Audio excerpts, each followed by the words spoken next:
माइक्रोबायोलोजीमा सबभन्दा main scope भनेको medical, public health, pharmaceuticals, यी तीनटैलाई एकै स्लटमा सिद्धिन्छ। एग्रिकल्चरल अनि फुड इन्डस्ट्री फुड चाहिँ इन्डस्ट्रीमा पर्छ, एग्रिकल्चरलको बेग्लै, अनि बायोटेक्नोलोजी र इन्भाइरोमेन्टल, यसरी अलग अलग स्कोपहरू हुने गर्दछन् माइक्रोबायोलोजीको। र मेडिकल फिल्डमा चाहिँ माइक्रोबायोलोजीको एप्लिकेसन के हो त भन्दाखेरि disease causing ability of some microbes such is smallpox, जुन चाहिँ भ्यारियोला भाइरसले गराउँछ, कोलेरा जस्तै भाइब्रियो कोलेराले गराउने गर्दछ, कोलेरा अनि भाइब्रियो कोलेराले, मलेरिया प्लास्मोडियम प्रोटोजोआले गराउने गर्दछ। यिनीहरूको बारेमा थाहा पाउन सकिन्छ बाई एप्लिकेसन अफ माइक्रोबायोलोजी। यति मात्रै नभएर माइक्रोबायोलोजीले के पनि गर्छ भने एन्टिबायोटिक्स र अदर मेडिकल्ली इम्पोर्टेन्ट ड्रग्सहरू बनाउनलाई पनि मद्दत गरेको हुन्छ। अरू मेडिकलमै भन्दाखेरि अरू सर्भाइभलमा हुनसक्छ, जस्तै माइक्रोबायल नाइट्रोजन फिक्सेसनमा, यो चाहिँ इन्भाइरोमेन्टल फ्याक्टर पनि इन्भाइरोमेन्टल एप्लिकेसन पनि पर्छ। Effect of chemical and physical agents on microbial growth and survival, microbial energy प्रोडक्सनका लागि त्यसरी युज हुन सकिन्छ। अनि मेडिकल्ली यो चाहिँ बडीलाई प्याथोजेनबाट बचाउनका लागि माइक्रोबायोलोजीको युज हुनसक्छ। To make some hormones, vaccine and antibiotics, यो चाहिँ सबैभन्दा इम्पोर्टेन्ट हो र यसबाट इक्जाम्पल्सहरू पनि याद गर्नुपर्ने हुन्छ। जस्तै क्लोरोमाइसिटिन स्ट्रेप्टोमाइसिस भेनेजुएले बनाउने गर्दछ, स्ट्रेप्टोमाइसिस भेनेजुएले क्लोरोमाइसिटिन। इराइथ्रोमाइसिन स्ट्रेप्टोमाइसिस इराइथ्रसले बनाउँछ। पेनिसिलियम क्राइसोगेनमबाट बनाइन्छ, CHRYSOGENUM त्राई हो कि काई हो। स्ट्रेप्टोमाइसिस ग्रिसेसबाट बनाउँछ, स्ट्रेप्टोमाइसिस भेनेजुएलेबाट क्लोरोमाइसिन, स्ट्रेप्टोमाइसिस इरिथ्रसबाट इरिथ्रोमाइटिन र स्ट्रेप्टोमाइसिन चाहिँ स्ट्रेप्टोमाइसिस ग्रिसेसबाट बनाउँछ। यी चाहिँ एन्टिबायोटिक्स हुन् र यिनीहरू चाहिँ ब्याक्टेरियाहरूका माइक्रो अर्ग्यानिजम्सहरूका नाम हुन्। र यी सबै पोइन्ट्सहरू भनेका मेडिकल, पब्लिक हेल्थ र फार्मास्युटिकलका भयो। अब एग्रिकल्चरल एस्पेक्टमा चाहिँ के छ त एग्रिकल्चरल माइक्रोबायोलोजी। एग्रिकल्चरमा मेनली प्लान्ट पेस्ट बनाउन र डिजिज कन्ट्रोलका लागि युज गरिन्छ, जसलाई हामी बायो कन्ट्रोल एजेन्ट्स भनेर पनि चिन्छौँ प्लान्ट पेस्टलाई।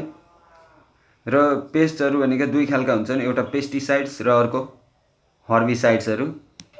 पेस्टिसाइड्सले चाहिँ किराहरूलाई मारेर इकोलोजीमा ब्यालेन्स गर्ने गर्दछ, जस्तै बेसिलस थुरिङ्गेन्सिसले क्याटरपिलर र लार्भा अफ एडेसलाई कन्ट्रोल गर्ने गर्दछ।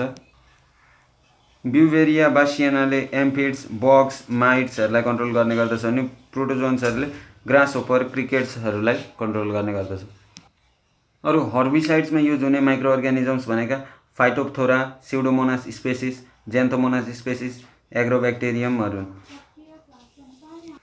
अब इन्डस्ट्रियल माइक्रोबायोलोजीमा चाहिँ फुड इन्डस्ट्रीमा, बेकरी इन्डस्ट्रीमा, डेरी इन्डस्ट्रीमा कसरी युज हुन सकिन्छ। इन्डस्ट्रियल माइक्रोबायोलोजी फुडमा ब्याक्टेरिया लाइक बेसिलसहरूको युज गरिन्छ, फङ्गीको रूपमा क्यान्डिडा स्पेसिसलाई युज गरिन्छ, र सेक्रामाइसिस सेरिवेसिया जुन चाहिँ फर्मेन्टेसनका लागि पनि युज गरिन्छ, र पछि गएर पाउरोटी बनाउनेमा पनि यो सेक्रामाइसिस सेरिवेसिया युज गरिएको हुन्छ। अनि एल्गीहरू जस्तै क्लोरेला स्पेसिसहरू युज गरिन्छ एल्गीको रूपमा। यी चाहिँ विभिन्न चिज रक्सी बनाउन, पाउरोटी बनाउन, अनि अरू विभिन्न खानेकुराहरू के हुन्छन् ती बनाउनलाई काम लाग्छन्।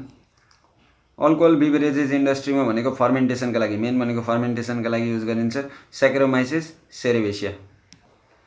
अर्को डेरी इन्डस्ट्रीमा दही, मही, पनिर एसेक्ट्रा बनाउनलाई युज गरिन्छ स्ट्रेप्टोमाइसिटिस, पेनिसिलियम, ल्याक्टोबेसिलसहरू युज गरिन्छ। बेकरी इन्डस्ट्रीमा पाउरोटी फुलाउनलाई युज गरिन्छ, अलिकति फ्लेभर दिन ओर्नका लागि युज गरिन्छ सेक्रोमाइसिस सेरिवेसिया।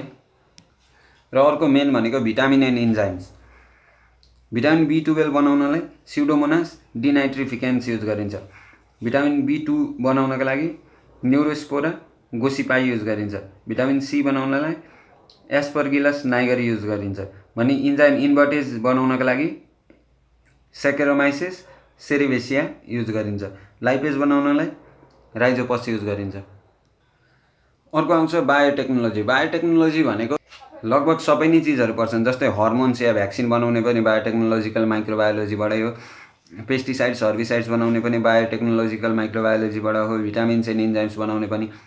त्यसैले बायोटेक्नोलोजिकल्ली एन्टिबायोटिक्सहरू कसरी बनाइन्छ भन्दा antibiotics chloromycetin Streptomyces venezuelae, erythromycin Streptomyces erythreus, Penicillium chrysogenum, streptomycin Streptomyces ग्रिसियस।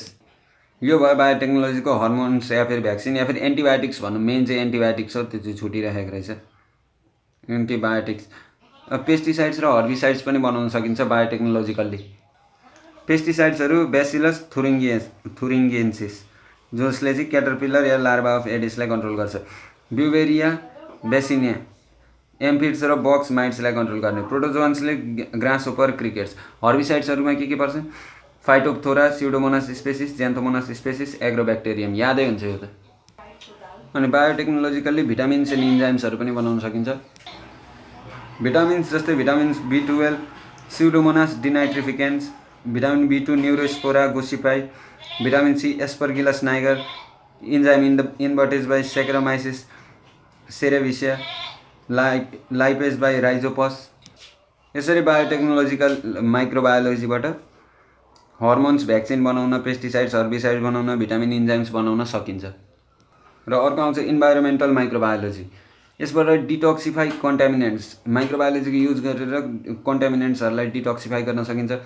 अर्को पोलुटेन्ट्सहरूलाई घटाउन सकिन्छ, जस्तै हाइड्रोकार्बोन्स, हेलोजिनेटेड अर्ग्यानिक एन्ड इनअर्ग्यानिक सल्भेन्ट्सहरू भयो, नाइट्रोजन कम्पाउन्ड भयो। यिनीहरूलाई चाहिँ विभिन्न ब्याक्टेरियाहरू जस्तै आर्थ्रोब्याक्टर, ब्रुखोल्डेरिया, माइकोब्याक्टेरियम, स्युडोमोनास स्पेसिसहरू युज गरेर इन्भाइरोमेन्टलाई चाहिँ एउटा पोल्युसन फ्री बनाउन सकिन्छ। This is all about scopes of microbiology.